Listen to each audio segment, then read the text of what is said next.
Hello, today I make a video presentation of a member of my family. It's the first meeting of everyone.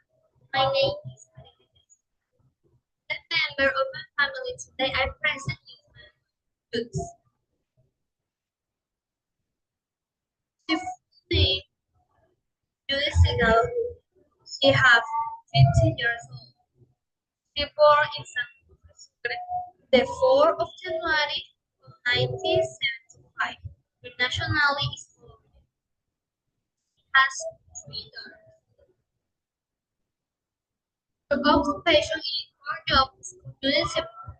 She works for kids every day from Monday to Friday from 8 p.m. for 8 a.m. to 4 p.m. Her free time at weekends or before the job, she was that she likes so much that visits her mom and other family and has found her doors. Thank you.